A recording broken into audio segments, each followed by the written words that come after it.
Just be right. Okay. Hey, hello everybody. I think we're on. I think everything's happening. And I got Rob Pearce, good old Legolas, he's here with me. And we're going to try and... I'm in a bit of trouble setting things up with a Skype. But there we are. There's Rob. Now, Hello. hopefully you can see me as well, because I can't see me as well. I'm at the top of the screen. Hello, Robert. Hello. Is this working? The problem is what I need. I need a second computer so I can actually see the comments. That's what I need to do. Talk amongst yourselves, Robert, for a minute. Now, what we're going to do tonight, we are doing a whole load of books. And you can see my desk is a bit... We'll make this fun. Oh, you got more books than me. I got more books than you. Well, it's your book chat. Well, 3 of them, I'm just going to say here's 3 books. I'm not even going to open them. I'm just going to give people an idea. Hang on, put that over there. I do need to be on YouTube, otherwise I can't see any comments. I'm just waffling a bit. Stretch the muscle then. I've become such a wimp. Old age. Right, I'm 35 again, Rob. These things are not supposed to happen. Yes. Right, just give it a quick idea what books you got there, Rob. I'm just going to check our feed now it's going. Okay, yeah. Live now, here we go, yes. So you don't have time to eat? It's all going great. Is it going great? Your food is ready, so how long is it going to take? Ow. Okay, You can sneak it out, Ange, and I'll try and smuggle some in. Everyone will be watching Rob, not me, don't worry. Just as my dinner arrives, that's bad timing. Alright, so you're both on screen. It's a little bit weird, because it's, I'm sort of next to you sort of thing. Yeah, that's alright. That's okay, I think. Hang on, just put it on me 1 second. I'm just going to jiggle it slightly, just to make it a little bit better.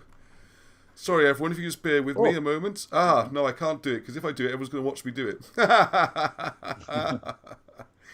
I'm flummoxed. Alright, I think we'll have to go as we are. Hang on a second. Right, okay. Anyway, you're the man we want to see, and that's just as well, because we're not going to see much of me on this, alright? Let's turn the volume off there. Okay, so the idea is today... Hey, hello, Bob. We got some comments. Hello, Hugh. Hello, Nicole. Hello, Chris Wood. This is great. Let's turn the volume off there. Everything's running smoothly. Fantastic. Now, this went very well last time. We got about 800 views last time, Rob. People love to see what you have to say about this Welsh history and that. The authentic Welsh historian. I notice you've even got a bookshelf behind you now. Well, it looks like a bookshelf, but it's actually a DVD shelf. Don't blow it. Don't blow it. We had a discussion last time. You have to have a bookshelf behind you. It's just like, there's no options on these things. So there we go. So what we're going to try and do is, the idea is of this, I think you're all aware, is that, this is weird, I can't really see myself, but I am there. The idea of this is that there's, there seems to be 2 versions of history, that's the bottom line, Rob, isn't there? There's That's the bottom line. the mainstream version of Welsh history, where, nothing much happens, and none of the things get mentioned, and then we've got the what we call the hidden history, the one we're interested in, the sort of thing that Wilson and Blackett write about, where you get things like, the migrations, the Welsh kings, King Arthur, all these exciting stuff. And we've been looking for books where you can find writings about this and confirmation that these things did happen, or at least they were recorded in books as happening. And we're going to try and go through a few of those, is the idea. It's the kind of fun stuff we talk about, Rob, isn't it? Yeah, it's basically a chat that's, that everyone can see. Yes. Or hopefully, anyway, except me. No, I can see it as well now. Right. So, what book have you been looking at most recently then, Bob? Well, I received 2 books. They finally came from India. Yeah. Gian is keeping us alive, isn't it? Ian books. Yeah. And I have... Excellent. The Kymry. Origin, History and International Relations. Yes, we can see that. And then the Britannia Antiquissima. Antiquissima. Okay. A key to the philology. Although that's the books and everything that philology, yeah. The Sacred and Profane. Sacred and Profane. Are you going to be profane then, Robbie? Is it profanity? Well, so one day you're going to be profane, are you? Rob gets all the books in long words and I get all the ones in little words. That's my general approach. But Rob, I was excited to get these and have a look. So why do you want to buy these books then, Rob? What were you after from them? Well, I was looking, just by seeing the front cover there, seeing the Arwen sign. You have this image. Yes. which apparently is a Cimmerian pentagon. Right, okay. And as Of you can course, see, there's it's upside down, as we would say there, and it's got the single point down and the 2 points up. yeah. And And this one was Melbourne. This Cymrodorion meeting was held in Melbourne, Australia. And it's a Welsh society based in India, this one, isn't it? yeah, but well, is it London? Is the main society was created? Well, as far as we understand it, isn't it? Yeah, they seem to have their meetings around about King's Inn. King's Inn. Lincoln's Inn, round about there. The chambers, anyway. The legal law courts. A lot of lawyers and stuff, most of them, aren't they? Yeah. And straight away you can see Kymry are the Cimmerians. This is what this society was saying, that we're descended from the Kymry or the Kymry, which are the Cimmerians. Right. And the entire book, they refer to the Welsh as the Cimmerians. Okay, and that's like the old Greek term, wasn't it? When they... Yeah, or the Kymroi. Of course, yeah, Kymroi rather than Cimmerians, isn't it? Yeah. And a lot of it is, I mean, what Marchell would be interested in is it's a lot of etymology in this, with certain names with regards to ancient Britain. So I think she'd enjoy this book.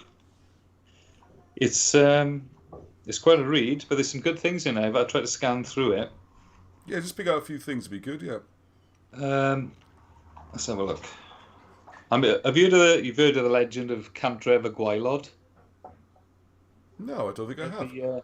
The mysterious island in the Irish Sea that succumbed to the ocean. Not put like that. No, I've heard the Lost Contrev and there's the Fairy Islands. No, go on, tell us about this one. The Lost Contrev. That's it. But it says here the first historical account of the catastrophe before mentioned is to be found in the Triads, and herein is related that Sathanin the drunkard, the son of Sathan Sidai, king of Dyfed, did in his drunken fit let the sea over Cantref y Gwaelod. Yes, I have seen that story in the Mabinogi, isn't it? So there was lost the entire of the land and houses where previously were found 16 towns, superior to all the other towns of Wales except Coelbren, I'm listening to you. Mm. and was the dominion of Gwyddno Garanhir, Right, okay. the king of Ceredigion. Yeah, because there's a story about that, alluding to it anyway, in the Mabinogi, I think, isn't it? Yeah, the idea is someone's supposed to be on the dike, aren't they, on the ramparts, watching for the sea every night. Yeah. And one night he gets drunk and he's supposed to be after some girl or something and trying to impress her and neglects his duties, and then I don't know what he would have been able to do to stop the sea rising over the seawall. It seems a bit harsh to me, you know. I mean, he should have. I understand he should have woken everyone up and got them out so they didn't all drown. I mean, that's fair comment. But I think someone must have noticed the seawall was about to fall. Would you have thought, wouldn't you? It's a strange story. Yeah, well, apparently this happened in the time of Emrys Wledig. So the time of Taifalt, I'm assuming. Yeah, I think it was. Well, that's about right. Well, so that'd be 400s, though, wouldn't it? I'd have thought. That would be 400s. There's a little phrase in Welsh. I won't read it, but it basically translates as "he sighed as the waves overtook his land." Yes, because of course the physical support for that is if you go to when you get certain low tides in summer's days and things, you can still see them. I think they were vitrified, don't they? Where the wooden buildings have turned to stone and stuff, and you can still see stubs of the buildings and that out in the Bay of Dyfed. And I think that I didn't realise that. Yeah, I think the BBC tried to plant a story that it was like 10,000 years old or something. Which seems kind of weird to me because it would have all rotted away, I'd have thought, a long time ago. But hey, we got Thinky on board. Hello, Meg. So I think this seems to have been a living Catrev up until the 400s. Because I think Alan Wilson, didn't he? He puts this a bit later, doesn't he? I think he says this kind of thing happened as... something seemed to have happened about this time when the water levels changed. Because you've got the sunken harbour in Cardiff, at the bottom of Port Mawr Road, and you've got a lot of examples across the Mediterranean, haven't you? With things like Alexandria, which is supposed to have been established by Cleopatra and Mark Antony.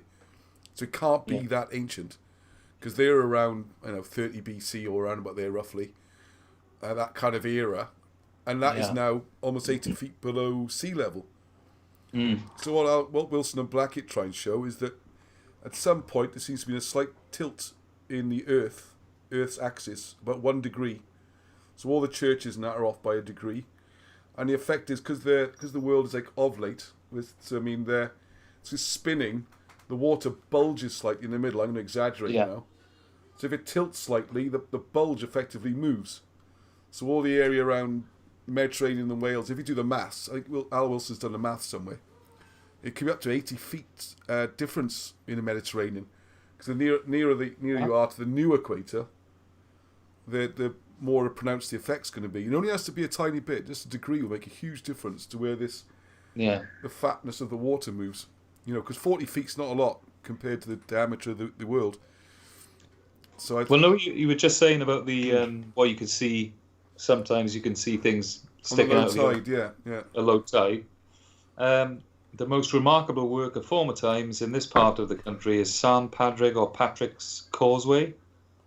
Okay. Being the remains of an embankment for securing the lowlands, Cant River Gwaelod, from encroachment of the sea. Oh, okay. So you can actually see the old... Excuse me, I have a little bit of Patrick's Causeway. So that's quite interesting. Yeah, because that's out in West Wales, isn't it? Because one of the things, I'm not sure if I posted it yet, but I was talking with Robert Langdon. He was talking there about sunken harbours around Britain. And there's supposed one around the Solent, and I was saying, well, you got this one in Cardiff. And I'm hoping people watch this and really want to try and do some exploring of the one at Cardiff this summer. Try and get a boat or something, because last year was a write-off, wasn't it, with all the COVID and all that. Yeah. But hopefully we can get a boat, hopefully, and I don't know, how would we do it? Anyone out there got some suggestions? Can we get a boat, or anyone into diving or underwater camera work or anything like that would be great. That would be good. That would be good if someone could do some underwater work. Yeah. And see what's someone offered me a boat, and I'm like, well, the Severn is notorious one of the most dangerous pieces of water in the world. I wouldn't have a clue what I'm doing, so we need someone who understands these things. I'm not going to go out there just on a let's give it a go, boys, as we normally do on land, not on water. So and do you know what you're saying about the about the planets? And Merthyr, maybe. Oh, the Merthyr collection. Merthyr being linked to Mercury. Go on, yeah. Well, that is actually in here. No way. Merthyr. Yeah. Just keep it still. Yeah, it'll focus. Yeah, I can see it there. Yeah, Merthyr, akin to the appellative Mercha or Meucher or Machnauder.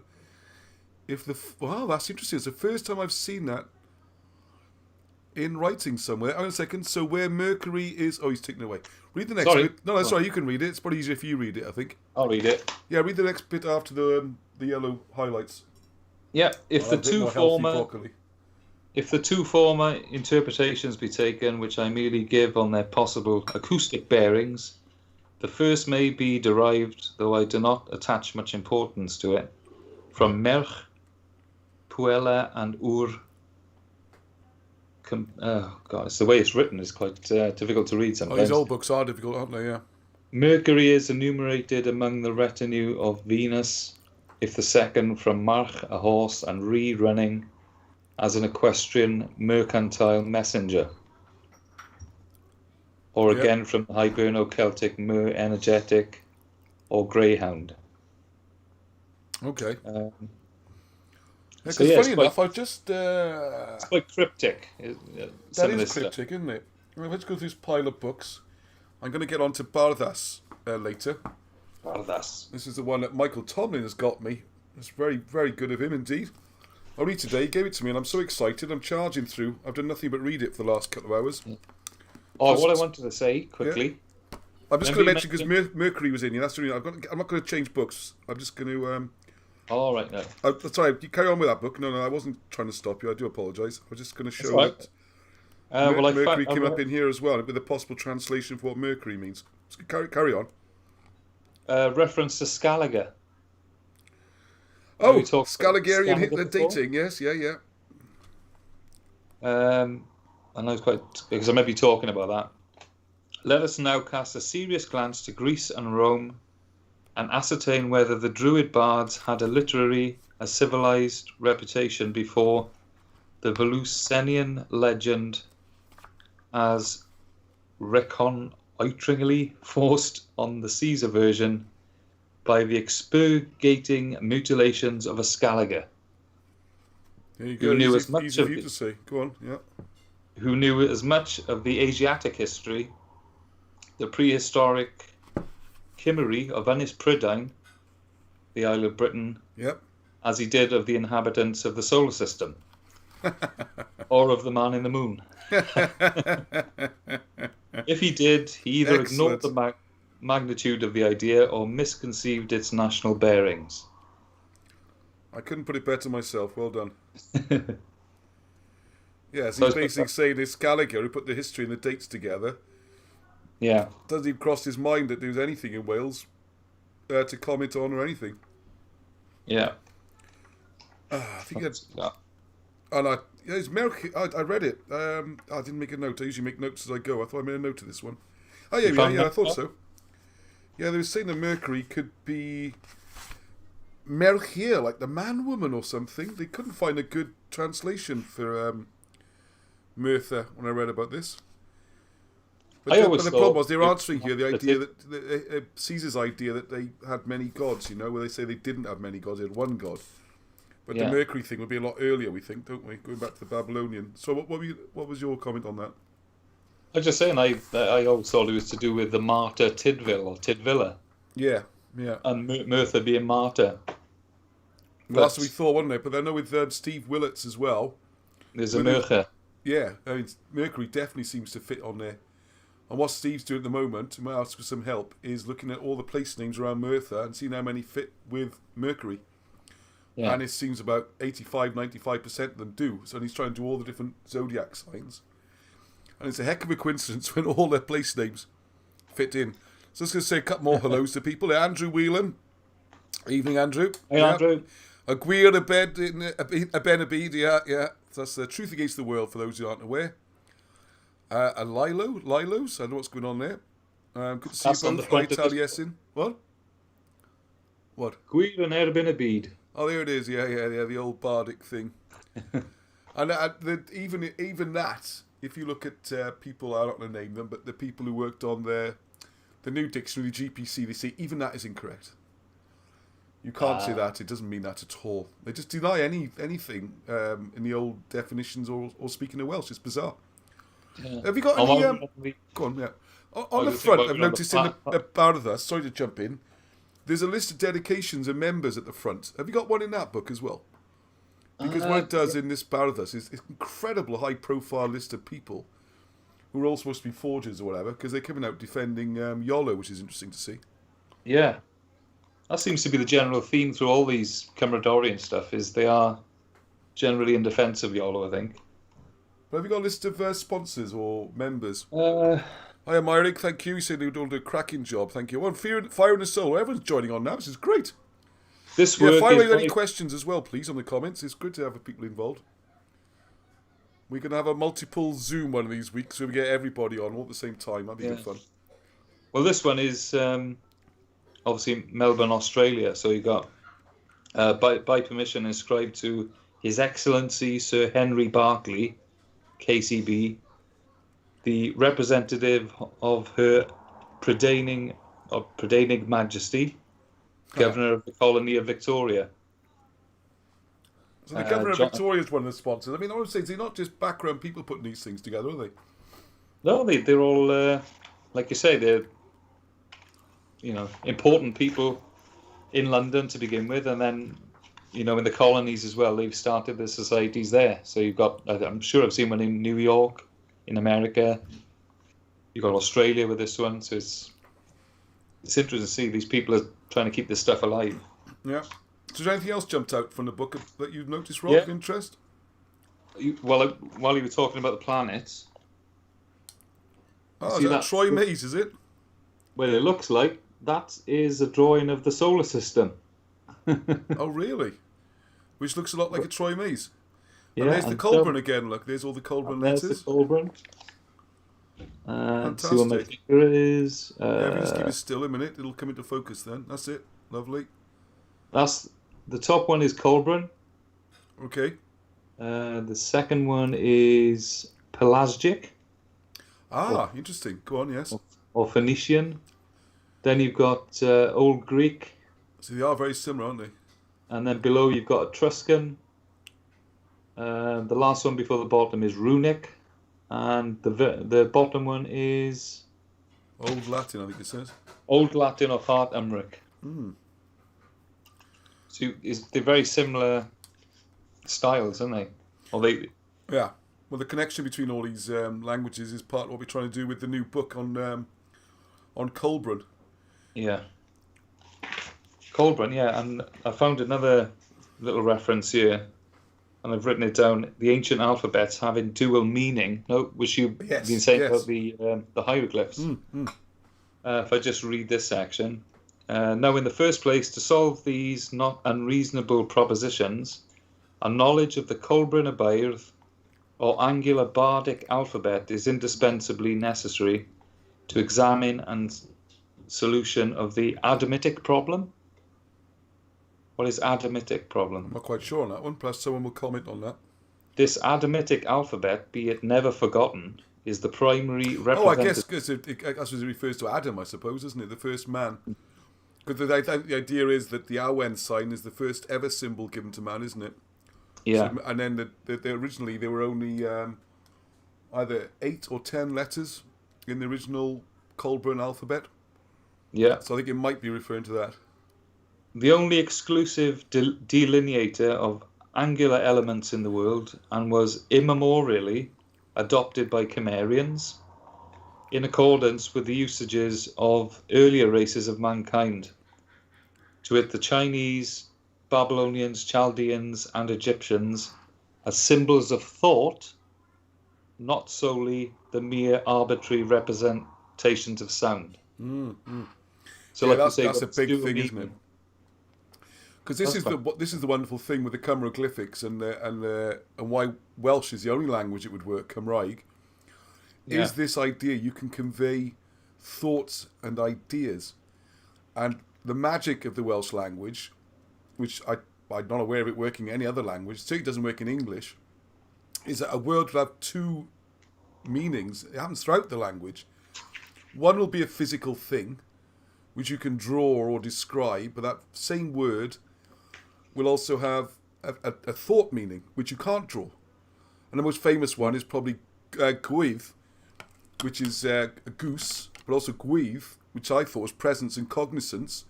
But in here, in the Barddas, it mentions it, a specific example of gwydd, meaning knowledge. How do you draw knowledge? How would you write the word or come up with it to represent the concept? Whereas in Welsh, you got the gwydd being the name of a goose, and you would know that gwydd also means knowledge. So you can use a drawing or a word to convey complex ideas. Yeah, so that would be like Gwydd Bwyll, that strange game. Oh yeah. I guess that would be that, wouldn't it? Knowledge of the table, perhaps, or something like that. The table or the stars or whatever.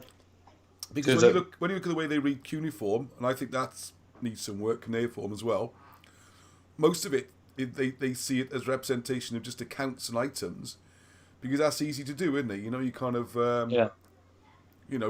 I don't know, I owe you 8 sacks of corn. Well, I just 8 sticks and bag of corn. There's no thoughts involved, is there? There's no emotions or expressions. What do they call them? Intangibles. That's what's hard to write.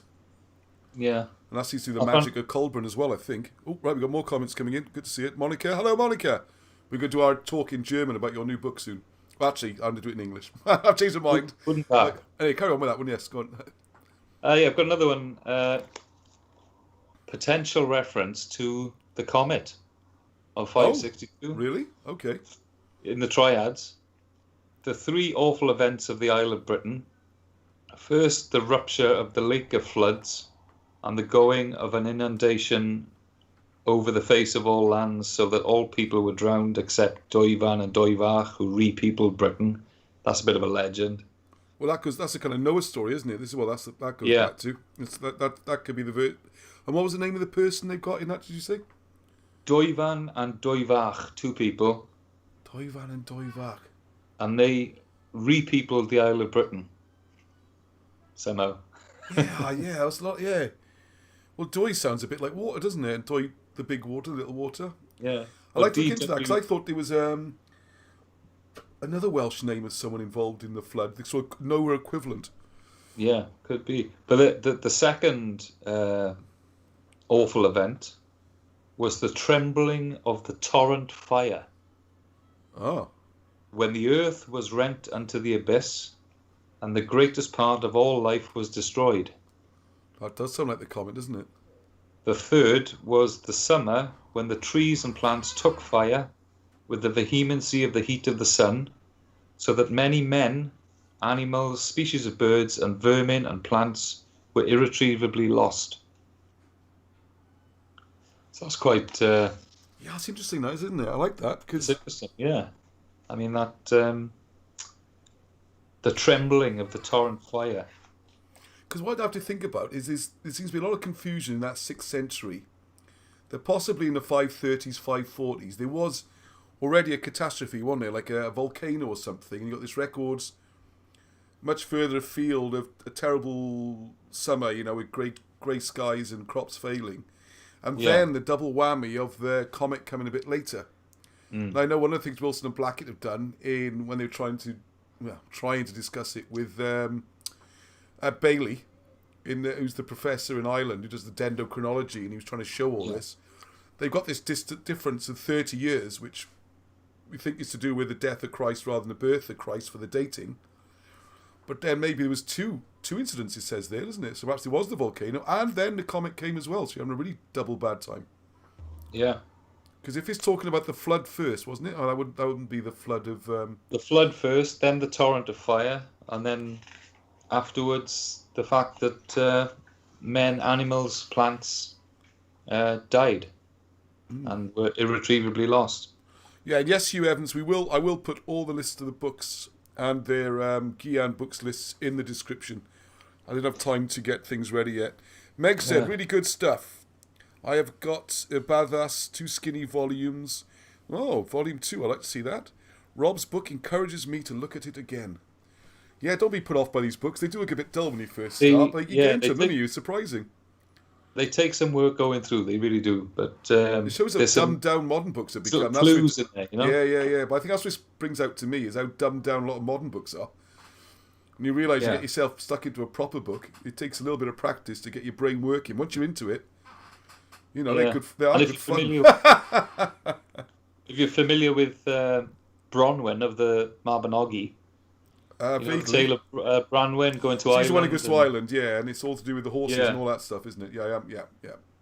Well, I mean, I don't know if people realise that she would have been a real person and she's actually buried on Anglesey. Oh. I don't know if that's common knowledge. No. Her ashes were accidentally found in the year 1813 by a farmer of the district in a caug or urn of a form and construction similar to others generally discovered in old tombstones.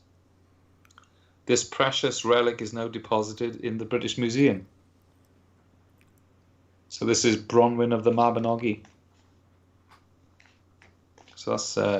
because this is the as above, so below. You tend to get a historic character, and you get then the astrological stories as well, don't you? This is why the Mabinogi gets so confusing and so fascinating. Yeah, and I think he was also staying there. I've seen a YouTube channel, and they asked him which Arthur. No response. Yeah, it's all just like, Arthur, legendary character. Well, if what they said was true, he would be legendary. He'd be about 200 odd years old and been everywhere. So excuse me looking for the sidewalk. I'm reading the comments there. So go on, yes. Oh, go on. Well, I've just flicked through that one. That's a bit smaller than this one. This is the Kymry now, which you've got a copy of. And I didn't realise that basically half the book is the appendices. Wow. So all I got a copy of that. I think you have. We'll have to look for that. You put me onto it. I'll put you onto it. I don't think I bought a copy. Let you buy a copy. Oh, right, okay. And I'll borrow it. Well, I've got it now. Yeah, I'll be borrowing it. I'm trying to remember to give it back to you, yeah.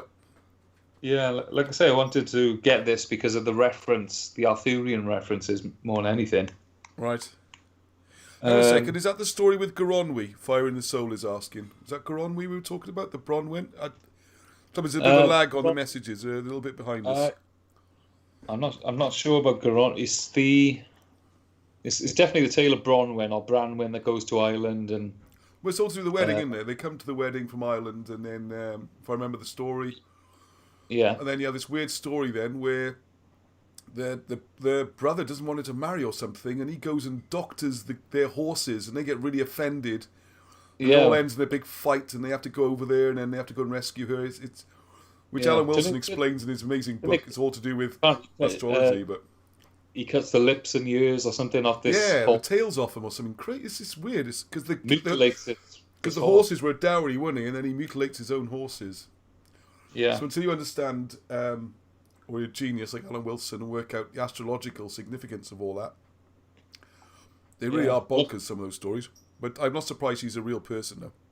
Yeah, but there's proof here that Athruis ap Meurig went by the name of Arthur because you've got the genealogy there. You've got Gwent, now Monmouthshire. Oh, Arthur is mentioned there, yeah? King Arthur II, by the way, for those who are tuning in and wondering which one we're talking about. Yeah. King of Glamorgan and Gwent, 500s, roughly. Chiefly illustrated by the heroism of Arthur, grandson of Theodoric of Tintern, and the Roman magnificence of Caerleon. Of course, Theodoric is the Romanised name of Teudrig, isn't it? I'm surprised they didn't put Teudrig in there, but it's all the same.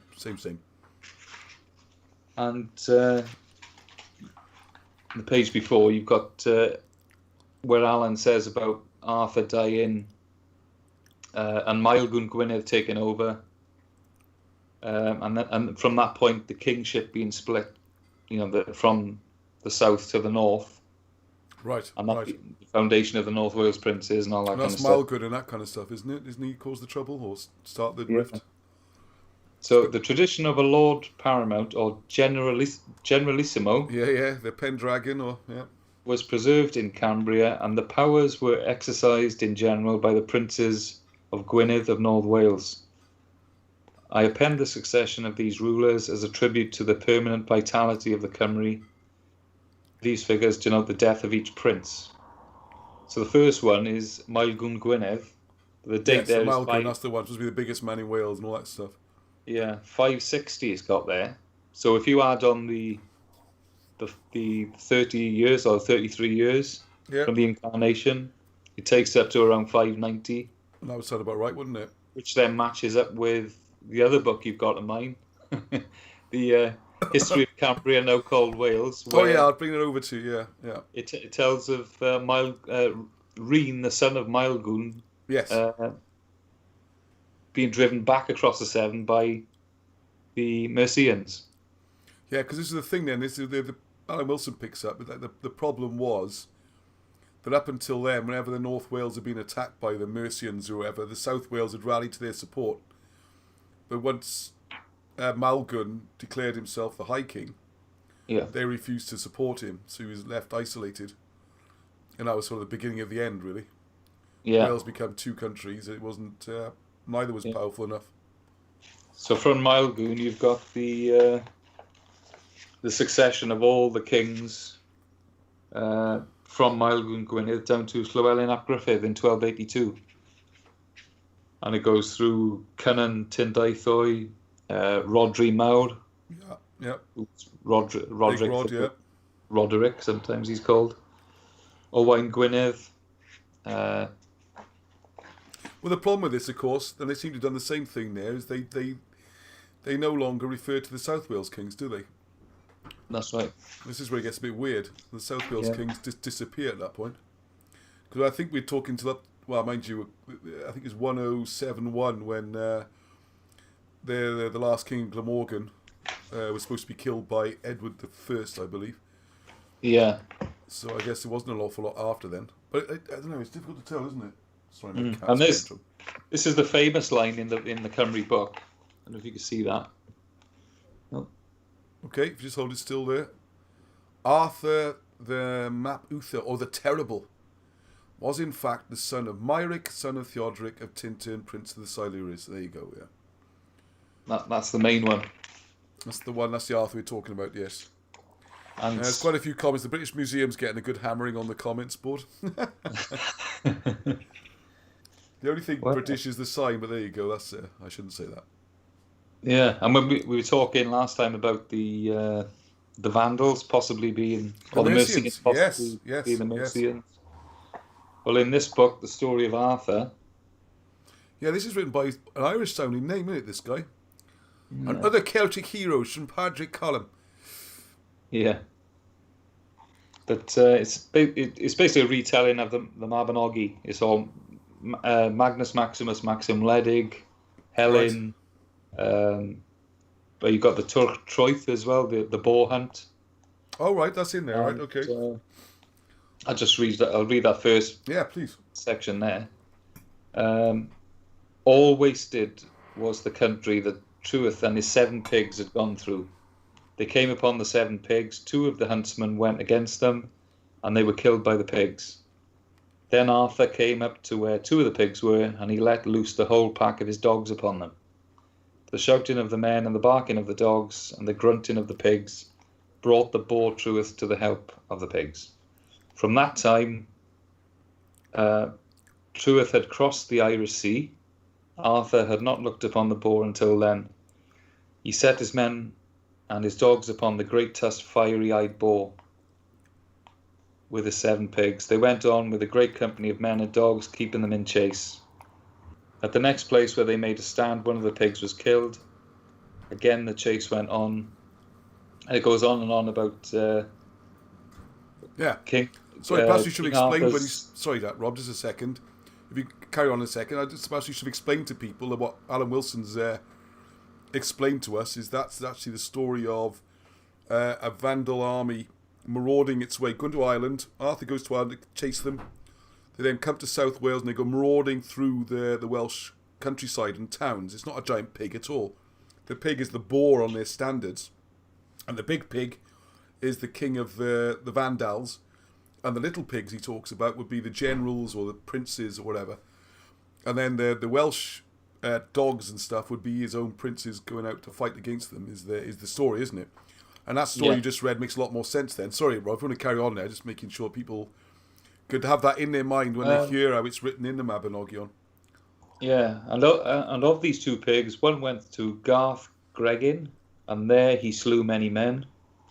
And the other went on until he was met by the men of America, Brittany. Right. In that encounter, the pig slew the king of America and slew King Arthur's 2 uncles. And there the pig was slain. So you've got a nasty war, wasn't it? I mean, kings and princes being killed by pigs and a boar. Exactly. So... Exactly. It certainly makes a lot of sense, doesn't it? It doesn't make any sense when it's just a big pig which you can run it through with a spear, but it makes a lot of sense when it's a Vandal army rampaging through the country, isn't it? Yeah. Thank you. 1091 for yes in Apgulligan. Thank you, Taliesin. I should know that. And you still got references to this mystical, strange, weird Gormund or Germund, which came from Ireland. Yes. And that's in these official old histories, and no one seems to talk about that one. Yeah, because that's the names of the first Mercian king. The first Vandal names, first aren't they? One, and the Angles and Saxons don't seem to know them or talk to them. Yeah, when you look at the some of the Vandal kings that came just before German, because this guy came from Africa. Yeah, he's called King of Africans or something as well, isn't he? In there, 534, and you've got Thrasimund, Gibbermund. These are after Gelimer and Geiseric. Mm-hmm. So there's lots of muns in North Africa, and of which Gormund is one, and he comes from Ireland into Britain. It all fits, doesn't it? Because where did the Vandals go otherwise? Yeah. I did discuss with some people it might have become Berbers, but I think this seems unlikely.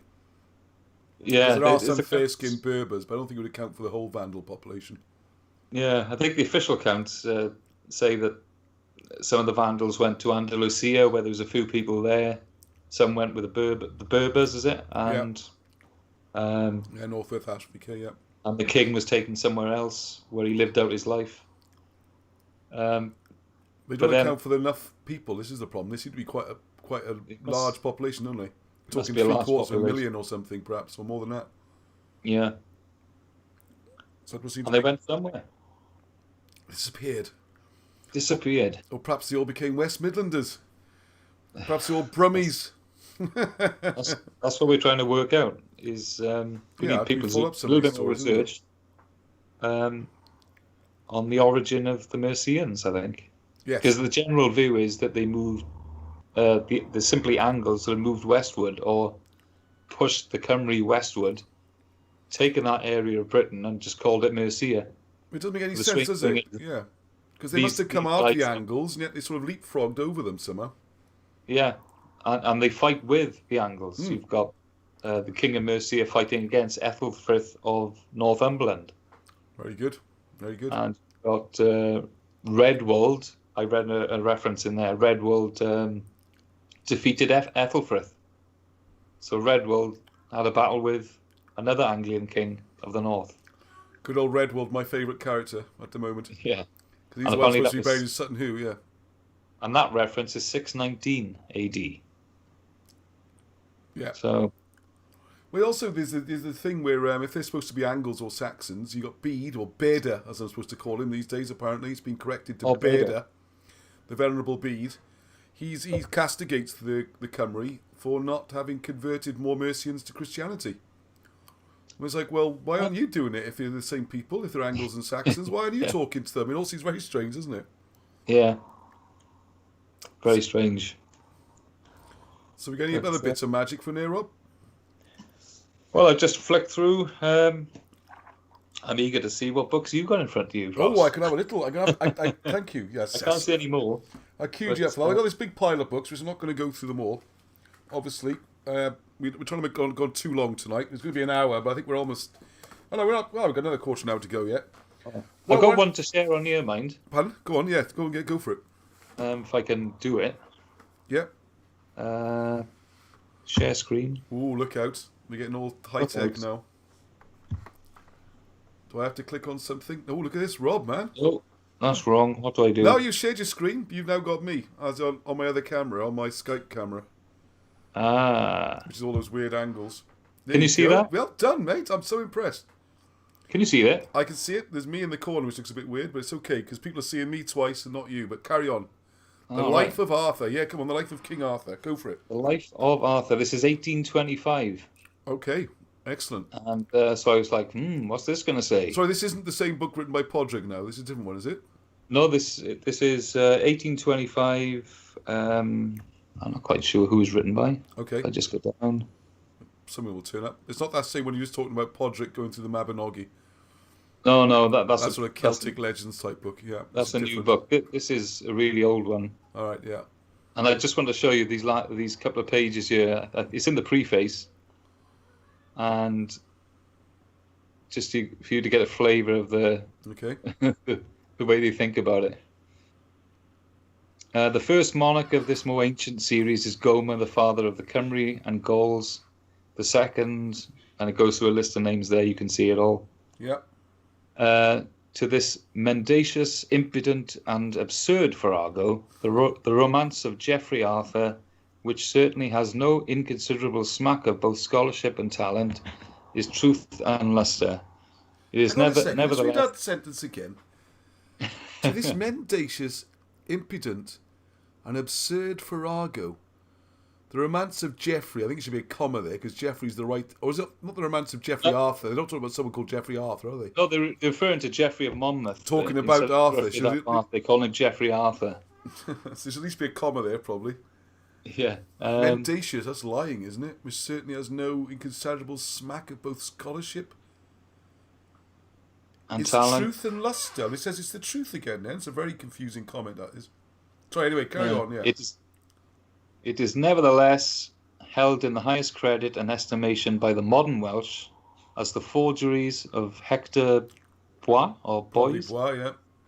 Adopted by Buchan, and even introduced by Lewis as affording suitable companions for his anti-Britannian kings by the Scots.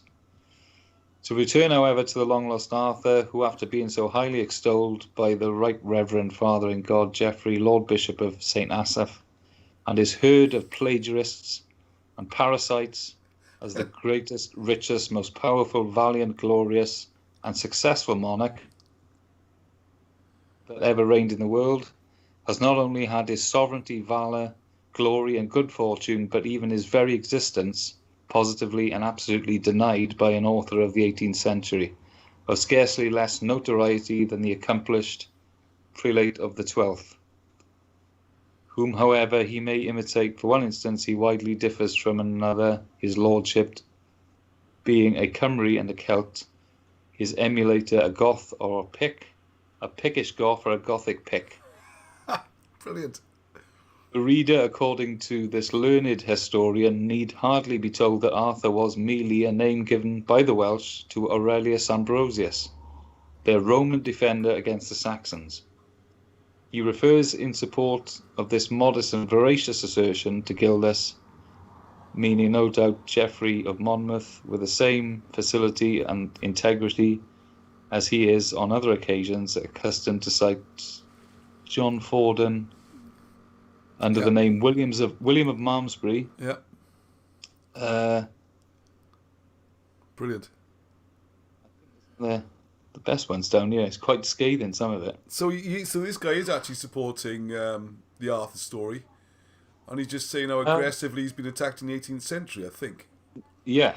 He's writing a bit of a riddle. See, this is, you realise you read this kind of thing, how our use of English and reading has just gone so downhill. This is how people used to speak and discuss and write, you know. I just a children's book. I've been reading my children Robin Hood, a bit of English folklore, but it's, you know, a 1960s version.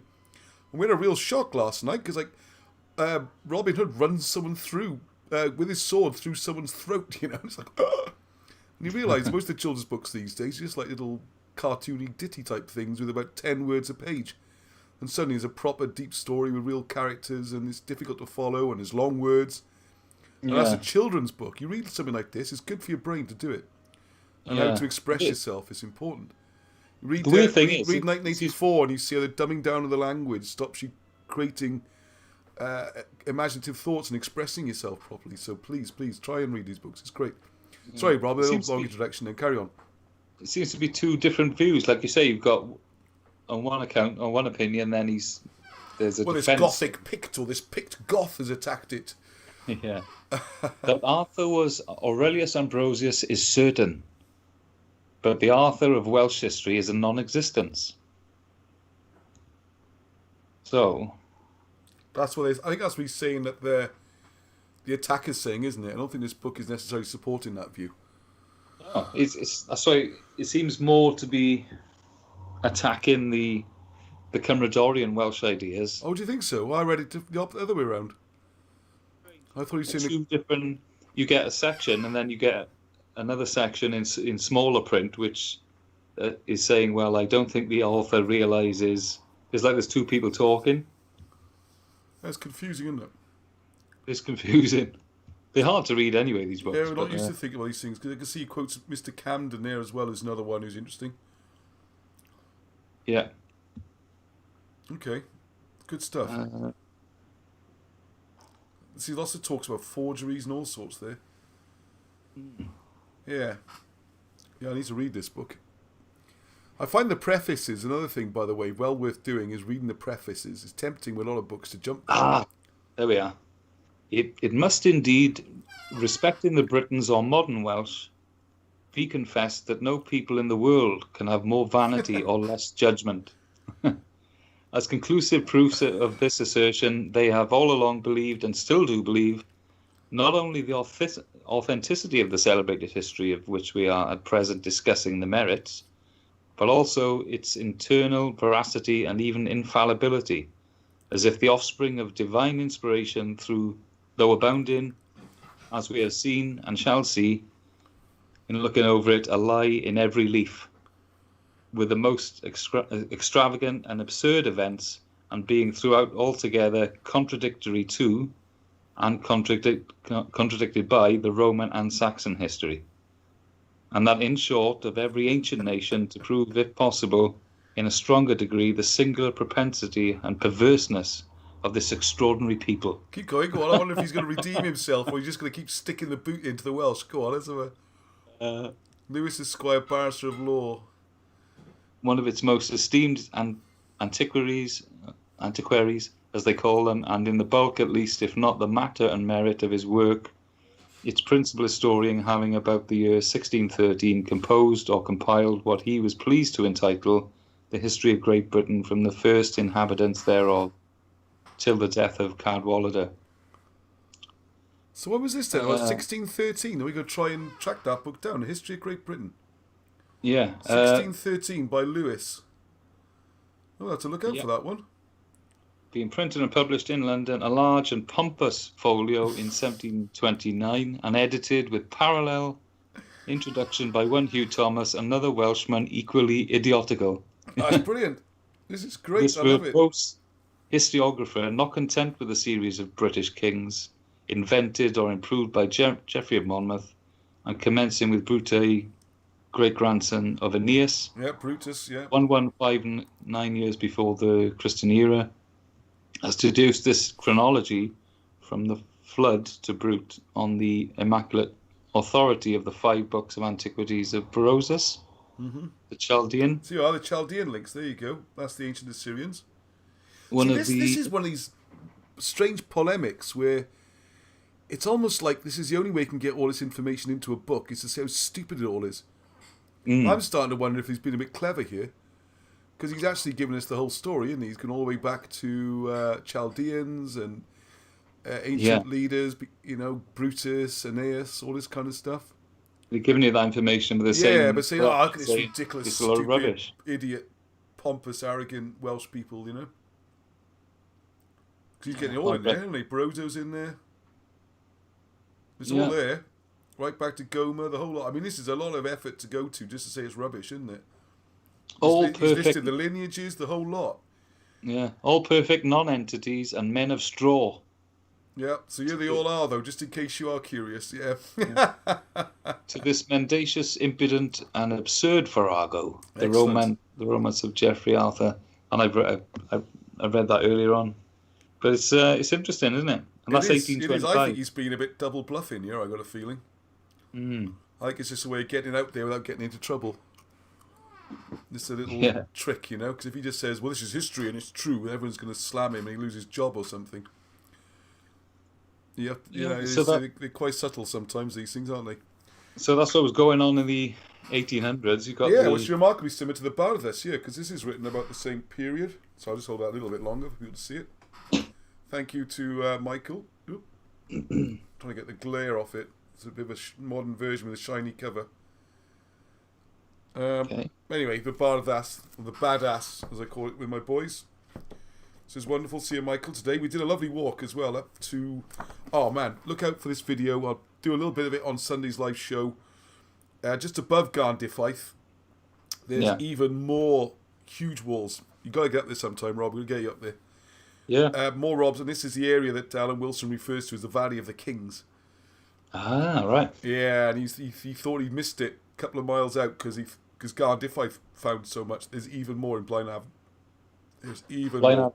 Huge burial mounds, huge walls, huge stones. Absolutely superb.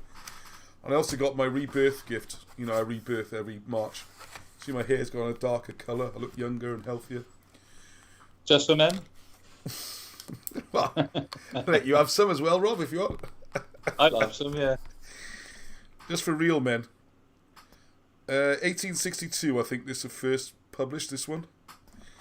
And I'm not going to... I've only had it today, so I've already read about 100 pages. I love it. But the reason I wanted to mention it backs up... It's a very similar style to what you're talking about there, but the key is the preface again. So don't be tempted to skip the preface, because the preface is quite often where it all is. Where they set out their case and the arguments and everything. But this book's fantastic, because what we'll get into is got the whole... a lot of the stuff here about the way in which Coelbren's written and the symbols and all that. A lot of it you can see is copied pretty much directly from this book by Wilson and Blackett, and they have talked about it. Actually, not so much these 2 pages, but there's other pages I recognise in here about the development of the language, where it's just not lifted, it's attributed and everything, but this is where it comes from. This is the source. There's more Coelbren there. And there's a lot more to it than I realised with numbers and stuff. Because Wilson and Blackett haven't had the room to go into the whole thing in their books. So what I'm going to do is just a book dedicated to Coelbren.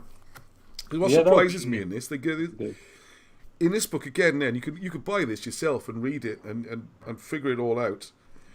But they don't actually, they don't show any. This is where it gets frustrating. You get the alphabets and everything. It's like being shown how to count, but not being given any sums to do. You need something to practice with it, and see some examples, and try and tie it in then with.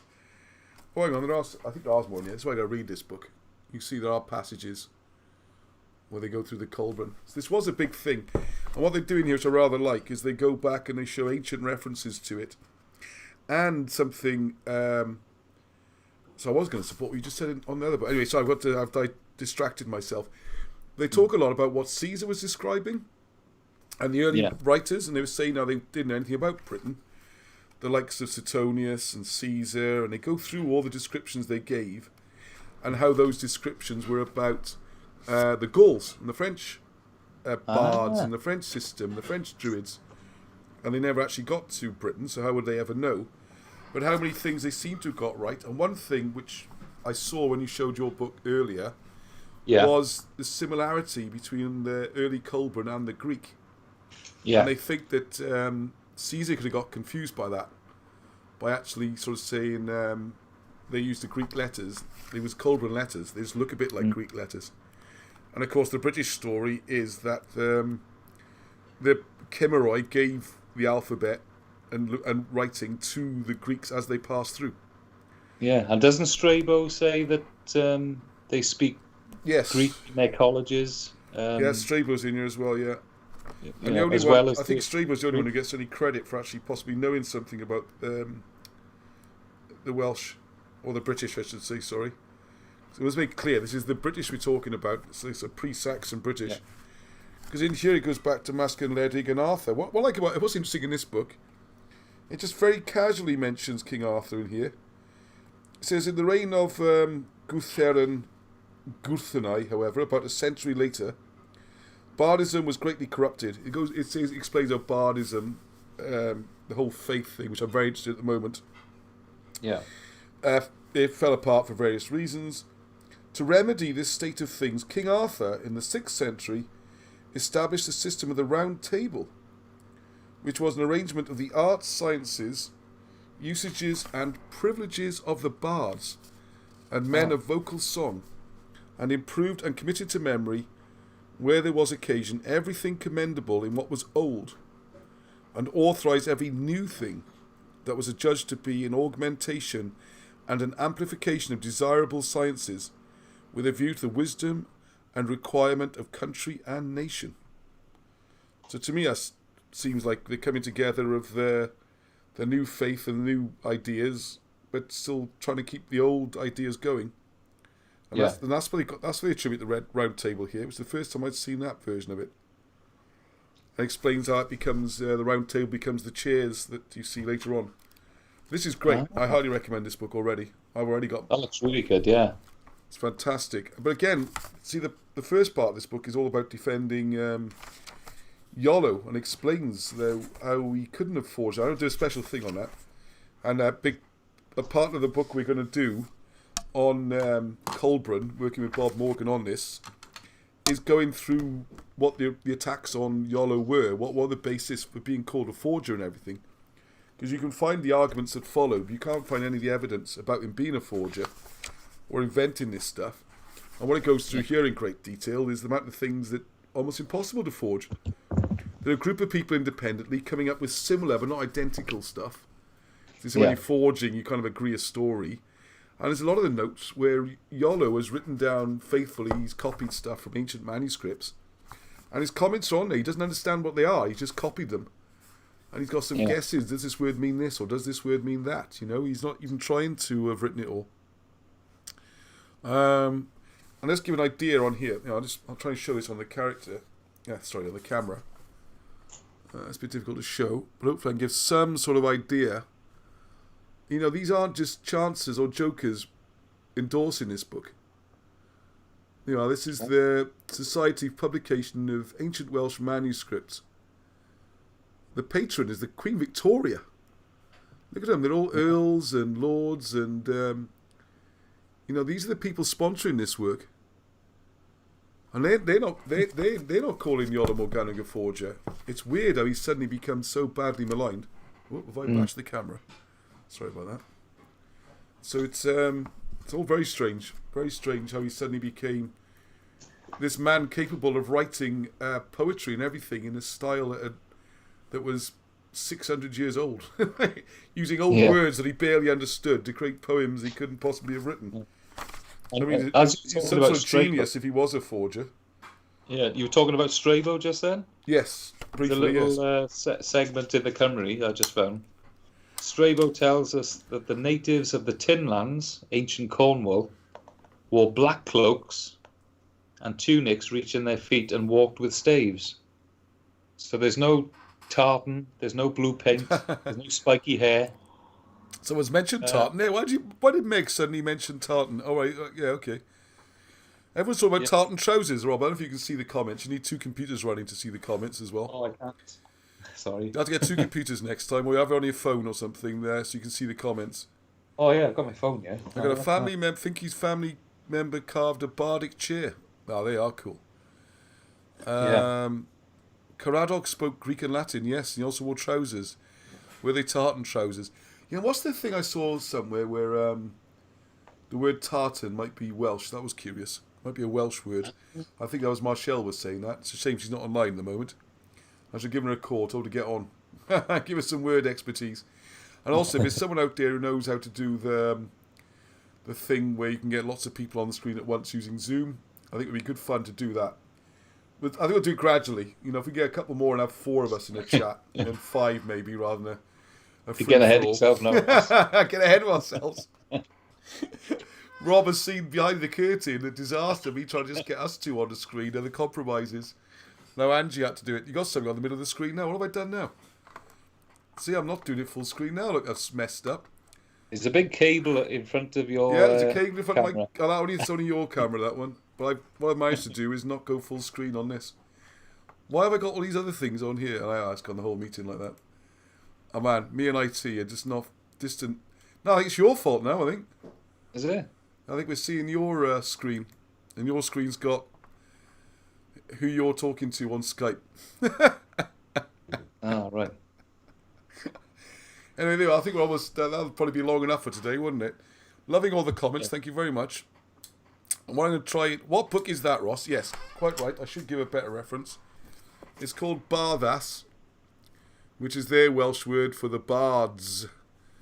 As in the bards, it's volume 1. Someone says they got a version of volume 2 somewhere, which is curious. You need to go back to full screen if you can.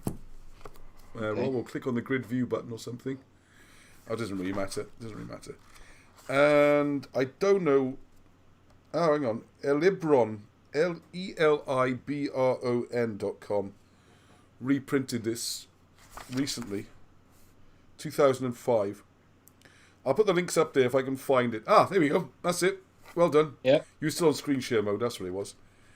There we go. You got in your full glory now, as opposed to me talking to me. It looked a bit... I think there was 3 pictures of me on screen at the same time then. That's like my ego going through the roof. The original book was 1862, so there's the original thing with... there's the stuff on there again. You got the Iolo, and you got the Barddas, and... I don't know if you can just see that. There you go. Yeah. Looks really interesting, that book. This is fantastic, yeah. I mean, just that's how far I got. I lost my page. But I think I've done about 100 pages of the preface. I couldn't put it down. It's brilliant. All about Iolo and the history of Coelbren and how the Owen sign, the first words in history. There's things about dual meanings of Welsh words. And then, why Caesar's stuff is... It's funny in there as well. I'm going to quote this in one of the books, just Oh, here we go, Mercury. Explain, yeah, anyway, we've covered that. But it basically says there's so much faith put into the... Ah, here we go. I should don't want you to screen share, but I don't have the PDF of this. Right, Caesar's description, because one of the things we have to defend against constantly is this idea that the Druids were sacrificing people and killing people just to see which way they fell and all this kind of stuff, and they're brutal. And, I mean, I've got my boy's got one of those horrible history books, it's called Cutthroat Celts. And there's a grinning druid with a knife, you know, and all through it there's people having their heads chopped off and stuff. But anyway, what Caesar's description refers solely to the Druidism of Gaul. How he acquired his information he does not tell us. It might have been in part from personal observation, and in part, if not wholly, from his friend Divitiacus, who was a Druid among the Edui. It is possible that his narrative in this respect is correct. Listen to this though, right? Still, his general character for veracity, I think is telling the truth, so his general character for veracity does not bind us to believe implicitly every word that he says. I love that. It's wonderful. They don't just say he's a liar, you know, they just say his lack of veracity does not bind us to every word he says. Suetonius tells us that Asinius Pollio, who was a contemporary of Caesar, was of opinion that his assertions are not altogether worthy of credit.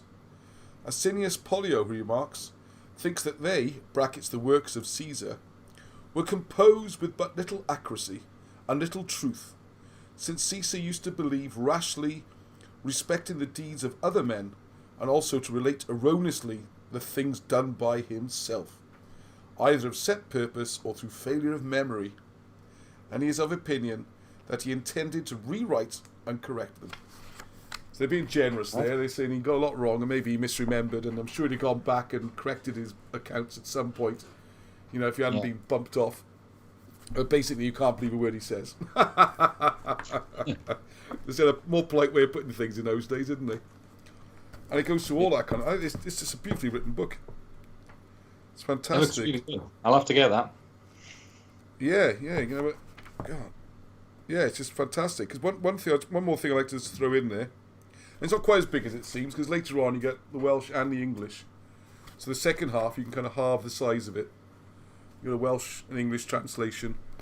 It's good practice for me learning my Welsh as well. But one thing, just to close, I wanted to share was there was 10... Yeah, I was right, yeah, 10 letters later on. And it goes from... We all see the three-pointed awen. Do we all see this one as well? I see that one. You see it's like an eight-letter thing? Yeah. And that's the longer version of awen, apparently. Which I hope you can see on the camera. Can you see it? Yeah, if you tilt it a little bit towards it, the light's on it, I think. Okay, maybe that's better. Yeah, I think on the people on the screen share, people see it. So anyway, you got like an awen. I'll just kind of... You got an awen, then an awen that way, then an awen that way, and then like a delta or a triangle. So that's to do with numbers and stuff then. So I'll just say it very quickly before we close. You've got the 5 ages of letters. The first was the age of the 3 letters, which is those 3, which above all represented the name of God and goodness, and which were a sign of goodness and truth and understanding and equity, of whatever kind they might be. Other things were exhibited under the sign of blazonry in respect of the art of a herald bard. This is the mode in which they numbered 10 according to the 3 letters. So that's how you number... You can see that... Oh, that's actually numbers 10. There we are. There was something in here as well with a bit more about this. So you got the D... The delta means 10, and the C is the second 10th, and... Oh, it's just brilliant. It's got... So this is really... Well done, Michael, for this. Thank you very much. What else do I want to say? Oh, yeah, please, I'll put the link in the description as well. Try the raffle, because the raffle for the Slate Wilson and Blackett on it runs out on Sunday. A couple more days to go only. And so far, well, there's 30 odd tickets sold, so you got a good chance of winning. I was hoping for more tickets to sell than that, but there you go. Well, my other computer's shut down, so I can't read the comments anymore because it was running on a battery, wasn't plugged in. So I think we're almost there, Rob. Is there anything else you want to add before we go? Just a quick one. Go on. In the Kymry, there's a reference to the Mandans on the Meurig descended from Madoc and his adventurers. Really? Instancing their fair complexions, hazel eyes, and sweet expression. Wow. The Mandans are actually in there. The Mandans are in here. Welsh Indians. Wow. Ruxton says that the American trappers call them Welsh Indians. Wow. And that they are clear dark blue eyes. Wow. And fair hair, so good. So probably half Indian looking, half... yeah, possibly, isn't it? Yeah, mixed it. Yeah. Well, there we are. I wonder a lot... what I'm discovering from this, what I want to do is more chats about maybe specific topics as well, like the bards. I'd like to look more at the bardic tradition, because we put together this book, which is almost done, I promise, on Britain's hidden Christianity. And I'm interested in, more than Alan Wilson was actually, I'm interested in how close the relationship between Druidism and early Christianity. In this book, it says a lot more about that. They weren't into lots and lots of gods and pantheons and all that. That's just Roman misinterpretation. They believed in one God and a Trinity, so it's very, very similar. And in there's the whole thing about sacrifice and atonement and confessing your sins, but for very different reasons to the Christian, not for sin and purgatory, but for it's like a Hindu, and this is what I'm going to get into at some point. It's the Hindu reincarnation. So if you live a good life and have a good death, you progress to this state of bliss. Whereas if you do a bad thing or whatever, you go back down through the order and become, a slug or something, and you have to go all the way back up through the reincarnation trail. And it mentions in there Hindus and Magyars, all these international connections, which we think we're being really clever spotting. In this book, 1860 odd, 150 years ago. So it seems like we're more and more I get the feeling we are retreading ground that was trod 150 years ago. Yeah. And just got forgotten again. It's weird, isn't it? Mm-hmm. You think it's strange how it all just disappeared? Yeah, it is strange. I mean, after this period, it would be the time of the BBC in the early 1920s and 30s. And that's when things become standardised and everybody had the same information. And they seem to go out of their way to destroy this. Because the other thing I think you alluded to in that book, The Kymry there, and it mentions in this book, is that it specifically mentioned in here as well, there's me thinking I'm being original, or Alan Wilson's being original, it specifically says in there that this history was common knowledge and widely accepted until the Hanoverians in 1714. It actually says that in this book, written in the 1860s. Now before then, there's a very different version of history. So you can see where Alan Wilson got his ideas from as well. He hasn't just pulled them out of nowhere. He's just pulled them up to date. And it would be sad to see all this lost. Yes, well, we're not going to let that happen, are we? So there we go. Yeah. All right, well, thank you very much to everyone who joined us. I know people are leaving messages saying goodbye and well done and all that kind of stuff. We can't see any of them now. But thank you very much anyway. Yeah, I don't know how we're going to work out to stop this thing or turn it off. Just click some buttons until it goes off. Just click some buttons, yeah. Well, if I got a full screen of me, so I'll say goodbye to Rob. Thank you very much, Rob. And it's goodbye from him and goodbye from me. Yeah. Goodbye from the good-looking one and goodbye from him. And is back to you in studio. Yeah. Ta-ra. I mean, that's proper South Walian. Ta-ra. Ta-ra. Darvo is a bit North Walian. There we go. Darvo. Ta-ra. Hey, and we'll try and do this again maybe in a couple of weeks or a week's time and go through a bit more of this kind of thing. Excellent. Okay. Diolch yn fawr, Rob. No star. Take care. And I will see you again soon. Bye. Right. Thank you very much, everyone. I'm sorry I can't read your comments. Brilliant. Oh, we got quite a lot of people turned up. I'm going to end the stream now. So, till the next time, from me, Hedwch. Hedwch.